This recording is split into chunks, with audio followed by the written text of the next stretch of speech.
Hey, hey, hey, hey, you guys come on in, come on in. It's day two of Forward Focus 21. We are on vision. You guys come on, come on. I was moving a little slow today. Yesterday was all but I am excited for this word.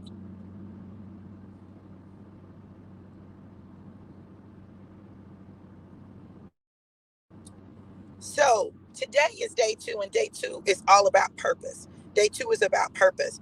And as you think about your life and your life's purpose, can I say this first and foremost? Everybody is not going to like your purpose. The reality is that God has a purpose and a plan for all of our lives. And the majority of people, I would say 90% of people never walk in their purpose. They never do what they were purposed to do. And they don't do it because they're afraid of what people are going to say. They're afraid of how people are going to respond. They just they may not know what their purpose is, right? And they may not know how to find it. And so they live a life of existing, just existing. But Habakkuk talks about getting the vision, talks about establishing vision. And it's so important that we do so. So without it, we have what we typically have in our society, and that's graveyards full of purpose, graveyards full of talent, graveyards full of books and songs and albums and artwork and businesses and all of these things, but they're simply in the graveyard. Peter Daddy. So, as I think about today's devotion, as I think about what it is that God is saying and what it is that God is doing, I am in awe of Him. I am in awe of what He's doing and how He is encouraging us to find that thing that He created us to do. Because in the absence of that, we're simply existing. And we get to choose. Like He gives us a choice. Do you want to simply exist, or do you want to walk in purpose? What is it that you want? So today, the scripture is from Habakkuk 2:2 and 3, that talks about write the vision and make it plain, that they who read it might run and not faint. The thing is, you got to remember, is we're going to write God's vision for your life. And God's vision may not be your vision. And you may not like what God's vision looks like, but you need to follow it because it has purpose. And the purpose is to impact the lives of others. So often we're so busy being worried about us that we don't think about others. Now, let me say this. Yesterday was a big day for me. My daddy and I told our story. And listen, this is just true Black family. This is what Black families have done historically. Okay. Historically, Black families have had secrets, things that they hide because there's embarrassment, things that they don't talk about because they don't want anybody to know, things that they keep hidden undercover, um, because they made a mistake or they messed up or whatever. Let me tell you the bondage that we have been put in as Black families. We've been put in so much freaking bondage. People can't be free because they don't know the truth. We have supported lies to make other people feel better. We have found ourselves in places where, we just won't be honest. And honesty is viewed as threatening. Honesty is viewed as hurtful. Honesty is viewed as inconsiderate. And I'm going to say it because I am who I am and I have the assignment that I have. You can't say that you are called to set people free, but you're not honest. You won't tell the truth. I get um, people not feeling like everybody doesn't need to know everything. No, they don't. But listen, there are a lot of people in bondage because we've not told the truth. As I've been doing this whole genealogy thing, I've discovered a lot of stuff, right? As we are doing this DNA stuff, I've discovered a lot of stuff, familiar relationships that we didn't know. Now, whether it came from someone not being honest about who somebody's daddy was or whatever, it doesn't change the fact that those familial relationships exist. So when you don't know that, what do? You find yourself marrying relatives. You find yourself in relationships with relatives. I can remember, a friend of mine, well, a guy that I liked, coming to my house to see me. And my grandmother said, "And what's your name? And who's your people?" "Oh, y'all are cousins. Y'all can't date. Y'all are cousins." And me thinking, why is everybody my cousin? Because when you deal with small areas and you dealt with plantations, like there was only so much distance that would be between people, and there was going to be some DNA overlap. It just was. But the other thing is this: we told some lies. Period. We told some lies. Now, in my situation, I'm not saying that there was an active lie told. You know, I'm not saying that at all. Like sometimes you don't know. Like you think one thing and it's something else, right? And I get that. So I don't want people to think in any way that I'm disparaging my mother for finding herself in a situation that a lot of women have found themselves in, period. Like that's just a fact. At 16 years old, if I'd gotten pregnant, I might have been in that situation, you know? So I'm just saying that we've got to understand what our purpose is. And my purpose is set the captives free. And the first captive I have to set free is me. I'm the first captive that I have to set free. So for those who feel like I shouldn't have said anything about it, I should have just kept it, there is a beautiful story that doesn't get told if I keep the secret. There's a beautiful story that people don't have the opportunity to experience or be encouraged by or be inspired by if I keep it to myself. And we've been conditioned to keep everything to ourselves, which is why we need therapy, which is why people are committing suicide, which is why all of these things are happening. You got a purpose and you need to find it. And a part of my purpose is to set the captives free. First one, me. First one, who? Me. So I want you to understand that telling this story cost me. Telling my story cost me. And I knew it would, because everybody won't understand. Everybody won't get it. But it is necessary that this stuff come forward. It's necessary, particularly in small towns. There's lots of secrets. There's lots of secrets. Y'all know it. It's lots of secrets, but not just in small towns. So I want you all to know that it's your job to find your purpose. It's not your job to judge anybody else's purpose. It's not your job to judge anybody else's past. It's your job to find your purpose. And when you find your purpose, you're too busy doing your purpose to be worried about somebody else's, right? So for those in my family who may feel some type of way about me telling the story, that's not even half the story that could be told, right? There's a lot more in our tree than that. In everybody's tree. That's what you got to understand.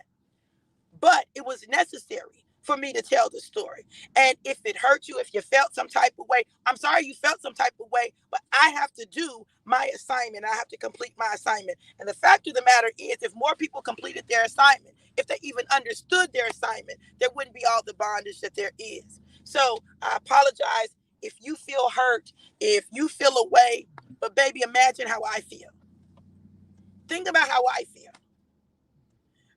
And I think that's the key. All this time, there was a man out there who was my father, who didn't get a chance to know me. And I didn't get a chance to know him. And you know what? I think that's the true tragedy. That's the true tragedy. And we have to, you can leave it running, Daddy. Okay. We have to understand that we never have to agree on everything. And it's not even about hurting people. It's about getting free. For the last year, I've been on a journey of healing. And that means that I got to be honest with me about me, right? So it started with me, looking at my decisions, looking at my choices, looking at how I live my life, looking at all of that. Like, you got to start with you. See, I'm not getting ready to start with somebody else, and I don't start with me. You got to start with you, but you got to fulfill your purpose and your vision.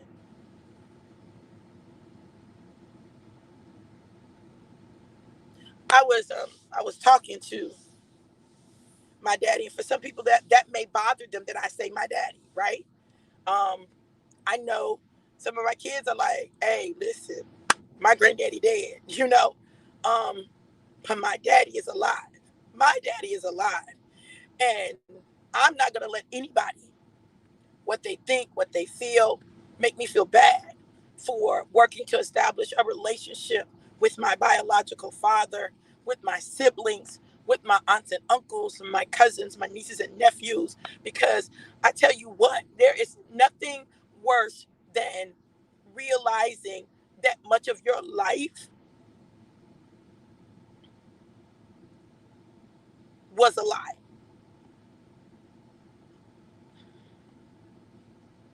It was a lie. It may have been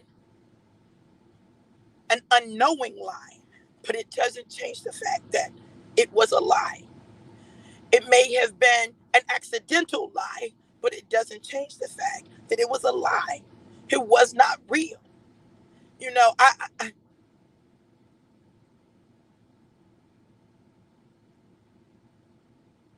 until you've been in that place, it's hard to understand. And this is the next thing. Y'all know I'm going to say something. Y'all know if there's a way that what I go through can benefit someone, I'm going to freaking talk about it. I don't care if it's something that I did, if it's something that somebody else did. Like, I'm going to talk about it because we need to be free. And too many people don't know. That's why I say I've been married 5 times and now divorced 5. That's why I tell people I have 7 kids, 3 sets of daddies. That's why I'm open. That's why I'm honest, because I never want the enemy to have anything to bring back to me as accusation, right? I'm going to tell on myself. You ain't got to worry about it. I'm going to say I cheated. I'm going to tell it. You ain't got to try to ambush me with it. No, I'm going to tell you. Have you cheated? Absolutely. Have you cheated while you're married? Absolutely, I have. Listen, I don't have time for the lies. And that's the problem. We get comfortable not only lying, but living lies. I'm going to live an authentic, real, true to me life. Like, that's what I'm going to live. And that's it, period, point blank.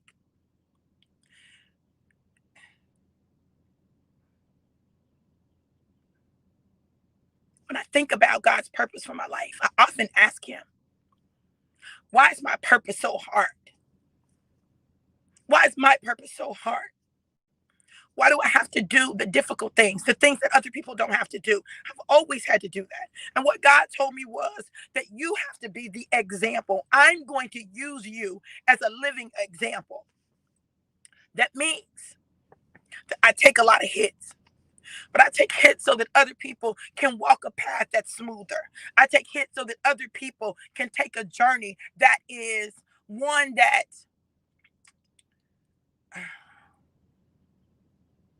they don't have some of the barriers that I had and that I faced.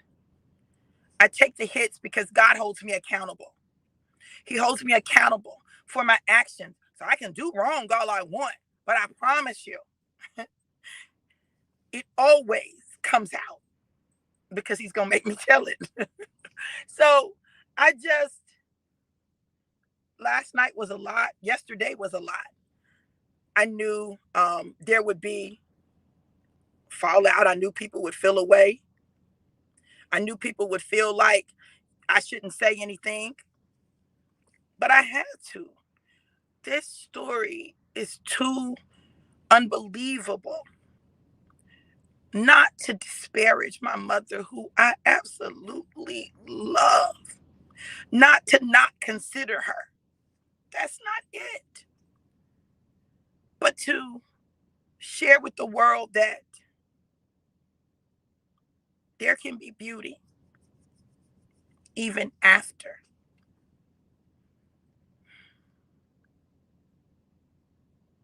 the lie, even after not knowing. And I think that what Daddy and I are building is amazing. I think that what my siblings and I are building is amazing. I think that what um, my mama here and I are building is amazing. The ability of a woman to accept a man's child who shows up on the scene at 55 after they've been married for over 20 years. Come on, y'all. She opened her arms. That's an incredible story that should encourage some women to do better. Do better. So today, we're focused on purpose and vision. And you got to keep your eye on your vision. You got to keep your eye on your purpose so that you can better understand who you are, whose you are, and what you are to do. I pray that you guys take the time, if you're joining us in the fast. Today is day 2 of the fast. Successfully completed day 1. I feel like I'm going to be drinking my food for the next 21 days. But I'm excited about what God is doing and how he's doing and how it's allowing my flesh to die. I'm just looking forward to everything that God does. And I'm looking forward to taking full advantage of every moment that I can, spending it getting to know this amazing man. Oh, thank you. Oh, you caught me by surprise again. That's an ambush. This amazing man who is not perfect, but he's my daddy. And it doesn't take anything away from my other daddy. We so limited in capacity. Love is unending. Like there's no limit on love, and there's enough love for absolutely everyone. So, you guys, I pray that you have an amazing day today. The affirmation is God's vision for my life is clear. Get clear about your vision. If you want to join us on the fast, type 2222. 2222. We'll add you to the Forward Focus 21 group, and you can join us on this journey. The devotions are dropped in there. You'll be able to take advantage of that. You'll be able to order a physical copy of the book, and we'll be able to move forward. Half of the story has not yet been told, but the story will be told. I love you guys to life and life more abundant. Be blessed. Mwah.